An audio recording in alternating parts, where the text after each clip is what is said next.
Trazos, movimientos que atraviesan el alma, historias que contar, música que despierta tus sentidos. Polifonía de las artes, el lugar donde convergen todas las expresiones artísticas, en todas sus vertientes, en todos sus estilos, en toda su expresión. Polifonía de las artes.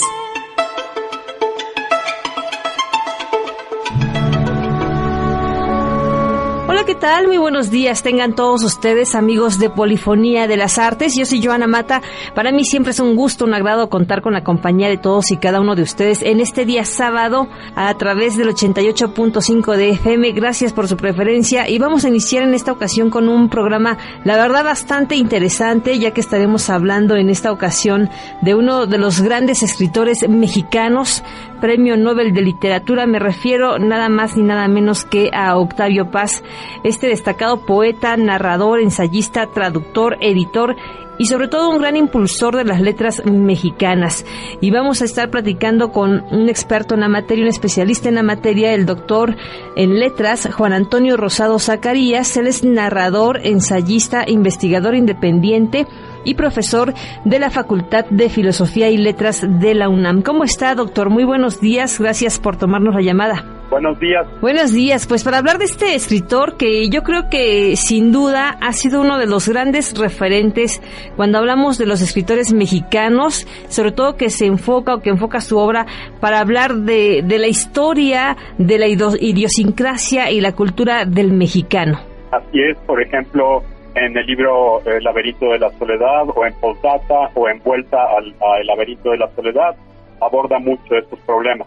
Así es, y vamos a irlo hablando también, por cierto, vamos a hablar de este libro, El laberinto de la soledad, uno de sus grandes libros donde habla precisamente esta dualidad del mexicano, del ser, ¿verdad?, del pensamiento, del aceptarse, de aceptarse y no aceptarse también, pero de eso hablaremos más adelante. Por lo pronto, vamos a enfocarnos sobre la vida y obra de Octavio Paz, cómo es que se inician las letras. Digo, tengo entendido que su abuelo, pues también, pues además de ser un funcionario, pues también era escritor. Ireneo Paz, uno de los grandes novelistas, bueno, uno de los, digamos, novelistas importantes del siglo XIX y también historiador, autor del libro, por ejemplo, Algunas campañas, prologado, por cierto, por el mismo Octavio Paz. Y fue hijo también de Octavio Paz, quien fue uno de los asesores de Emiliano Zapata. Entonces, pues sí, provenía de una familia muy culta, tenía una gran biblioteca. Sobre todo su relación con el abuelo fue muy importante. Gracias a él, en gran medida, empezó a incursionar en las letras. Tiene esta influencia del abuelo Ireneo Paz sobre la cuestión literaria, intelectual, novelista, pero yo creo que también influyó mucho, a fin de cuentas, también el trabajo de su papá, ¿no? Trabajó como notario, abogado para Emiliano Zapata, por ejemplo, estuvo involucrado en la reforma agraria que siguió a la revolución. Bueno, vemos estas dos aristas de la vida de pequeño de Octavio Paz que las vimos reflejadas después en su literatura. Sí, el abuelo nunca aceptó que su hijo funcionara en esos caminos zapatistas, y Octavio Paz, hijo, el poeta, evidentemente estuvo mucho más cerca del abuelo que del padre. Le dolió mucho la muerte de su padre y la relata de alguna manera en pasado en claro, poema. Los dos tuvieron mucha influencia en él, pero más el abuelo. Así es, pues entonces se inicia desde muy joven Octavio Paz en la literatura, empieza con poesía, también con ensayos, empieza a escribir en diferentes revistas, tengo entendido. Sí, empieza a escribir en varias revistas. La primera importante fue Barandal. Él la funda con unos amigos de la preparatoria, se empieza a relacionar con el grupo de contemporáneos, invitan los miembros de Barandal a algunos miembros del grupo contemporáneo a participar en su revista. Entonces estuvo muy relacionado con el ambiente literario desde muy joven, desde que era un preparatoriano en la Escuela Nacional Preparatoria. Así es. Uno de sus poemas, Nocturno de San Ildefonso, trata también un poco de esto. Y Pasado en Claro, como ya lo mencioné hace rato, también es un poema muy autobiográfico. Y que bueno, empieza en la preparatoria, pero después continúa en la Facultad de Filosofía y Letras de la UNAM, y donde también empieza a manifestar, una vez que tiene esta formación literaria, académica, esta influencia del abuelo y también de su papá, a fin de cuentas, empieza a manifestar estas preocupaciones sociales que también se dejaron sentir prontamente también en sus viajes que hacía, por ejemplo, cuando realiza el viaje a Yucatán en el año 1937 con la intención de crear una escuela para hijos de trabajadores. Sí, él estuvo inclinado hacia el derecho, como la mayoría de los escritores en aquella época, como Alfonso Reyes, como muchos otros, que como no había una carrera de letras, se metían a derecho. Y efectivamente el viaje a Yucatán fue uno de los más importantes de todos, sus primeros viajes. Estaban muy de moda en aquella época los maestros rurales, era la época del cardenismo, había una literatura con gran contenido social, de la que después Octavio Paz se irá alejando poco a poco, aunque sin perder el sentido social. Y que sin duda esto le valió mucho para reflejar precisamente, a fin de cuentas los libros de Octavio Paz o los ensayos, pues mucho tienen que ver con la historia, con estas vivencias que nos comenta el doctor, estos viajes que realiza, pero sin duda también con en los viajes que él hace a la gente que conoce, por ejemplo, cuando viaja allá a París, que tiene la oportunidad de conocer a César Vallejo, a Pablo Neruda, que fue invitado justamente después de conocer a ellos, al Congreso de Escritores Antifascistas de Valencia, y que bueno, pues también tiene ahí cierta cercanía, ¿no? Con Vicente Huidobro, por ejemplo, y otros destacados poetas de la generación del 27. Así es, también estuvo en Madrid, 1937, y allí pues también realizó una serie de actividades. Por cierto, mucho tiempo después, ya en los años 50, también escribirá la primera reseña, el primer texto sobre la película Los Olvidados, de Luis Buñuel. Él conoció también a Buñuel. Es una película con gran contenido social. ¿Sí? Octavio Paz la compara un poco con la picaresca española. Claro, que esta película de Buñuel, pues justamente es como este retrato, ¿no? De la gente que vivía en la Ciudad de México en aquellos años, en los años 40, en los años 50, donde pues retrataba justamente los problemas sociales a los que se enfrentaba el mexicano. Y la miseria, la marginación, la falta de protección por parte del gobierno. Así es. ¿Cómo podríamos clasificar la literatura de Octavio Paz, doctor? Bueno, antes de eso hay un episodio de su vida en el que me gustaría ahondar un poco, porque casi no se habla de él, y yo creo que fue decisivo no solo para gestar una gran cantidad de obras suyas, sino sobre todo para El laberinto de la soledad. Y sí, fue cuando de niño estudió en una escuela estadounidense, en una primaria estadounidense, y fue víctima de acoso escolar.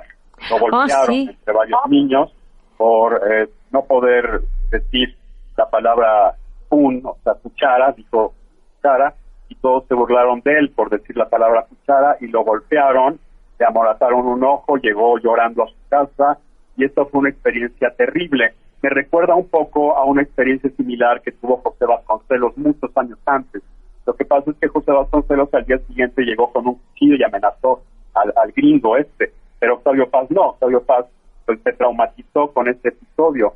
Esa es la raíz, una de las raíces del laberinto de la soledad. Yo creo que el laberinto de la soledad no se puede entender cabalmente sin ese episodio autobiográfico, porque el mismo Octavio Paz dirá tiempo después que El laberinto de la soledad es un libro autobiográfico, y eso se nos olvida a menudo.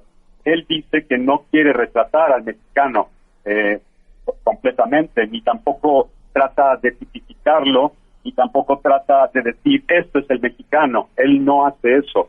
Él dirá después en postdata que el mexicano es una historia, no es una esencia. Y hay mucho de este episodio de acoso escolar, porque él sintió la soledad, sintió en un laberinto. Sí, porque de hecho cuando se fue a Estados Unidos, él no sabía del idioma, no sabía nada de inglés cuando se va a Estados Unidos. Exacto.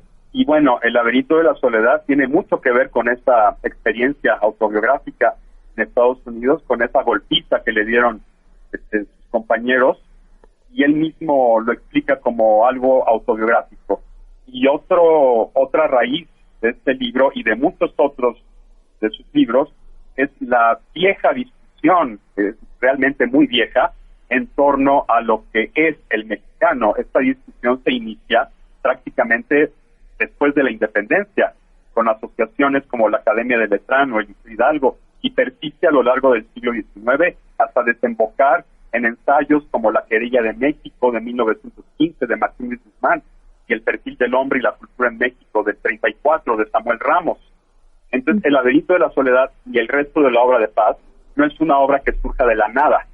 Hay una gran cantidad de vasos comunicantes, de influjos, de discusiones con intelectuales de la época. Se trata del viejo tema iniciado por el romanticismo de la identidad nacional.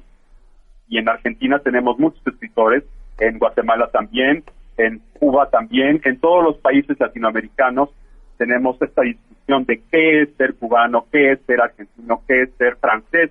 Paul Bourget, en el siglo XIX, en 1883, intentó definir a los franceses. Entonces no es algo original de Octavio Paz. Yo creo que lo más original de Octavio Paz en El Laberinto de la Soledad, después también un poco de lo que ocurre con el grupo Hiperión, antes y después del Laberinto de la Soledad, es decir, autores como Emilio Uranga, Jorge Portilla, Luis Villoro, que también tratan sobre el mexicano. Lo más original del Laberinto de la Soledad es la forma en que está escrito, la forma poética, la forma persuasiva, poética, en que está escrito. Es un verdadero poema, más que un ensayo tradicional, y como ya dije, no nació solo, es hijo de una tradición muy vieja. Hay muchas interpretaciones muy subjetivas en El Laberinto de la Soledad.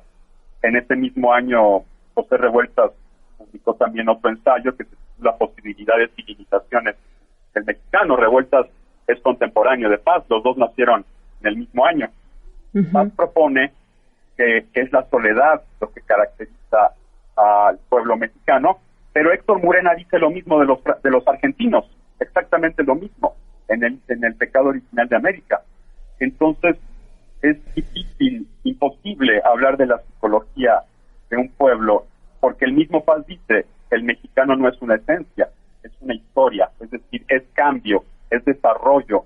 No podemos entonces tratar de definir al mexicano en función del Laberinto de la Soledad. Hay que tomarlo como lo que es un libro profundamente autobiográfico. Él trata de explicarse a sí mismo, más que de explicar al mexicano. Él lo dice textualmente, no toda la población que habita nuestro país es objeto de mis reflexiones, sino solo un grupo concreto constituido por esos que tienen conciencia de ser en tanto mexicanos. Contra lo que se cree, este grupo es bastante reducido. Entonces, a veces se nos pierden estos detalles cuando hablamos del Laberinto de la Soledad y creemos que realmente eso es el mexicano, cuando pues ni el mismo Octavio Paz lo pensó de esa manera. Así es, y es que el mismo Octavio Paz lo vivió, ¿no? En este viaje a Estados Unidos que efectivamente menciona, maestro, pues él va a empezar desconociendo el idioma, ¿no? Que ya es una dificultad y una barrera ahí terrible. Va solo, sufre este acoso escolar, esta violencia, este rezago, pero que yo creo que sí... pues un gran número de mexicanos y al leer este libro del Laberinto de la Soledad siente esta afinidad, y yo creo que siente esta, pues sí, afinidad, ¿no? En cuanto a lo que está manifestando y expresando Octavio Paz, que es una cuestión histórica. También yo lo veo de este lado, ¿no? De esta idiosincrasia y cultura que se ha dado por todos los sucesos que han marcado a México, ¿no? Desde la conquista, la revolución, el porfiriato, esta colonización. Bueno, pues todo esto va marcando al mexicano y que a fin de cuentas hay esta afinidad. Sí, pero hay que recordar que lo que hace Octavio Paz es una interpretación histórica, y su lenguaje es muy persuasivo, muy poético, muy persuasivo, que más que explicar al mexicano se está explicando a sí mismo. Hablar de la psicología de todo un pueblo es simplificarlo. Necesariamente se cae en generalizaciones. Por ejemplo, la Malinche. La Malinche nunca traicionó a nadie. Ella era una esclava. Ella cumplía con su deber. Y lo mismo cuando Paz habla, por ejemplo, de esta palabra que usamos mucho los mexicanos, chingada, ¿no? Quien realmente profundiza en el origen de esta palabra es Francisco Santamaría, en su diccionario de mexicanismos. Paz hace toda una interpretación muy poética que después Roger Bartra, en su libro, excelente libro, La jaula de la melancolía, se encargará de desmentir. Es decir, Bartra encontrará muchas contradicciones en la interpretación de Octavio Paz. Entonces hay que tomar a Octavio Paz como lo que es un gran poeta.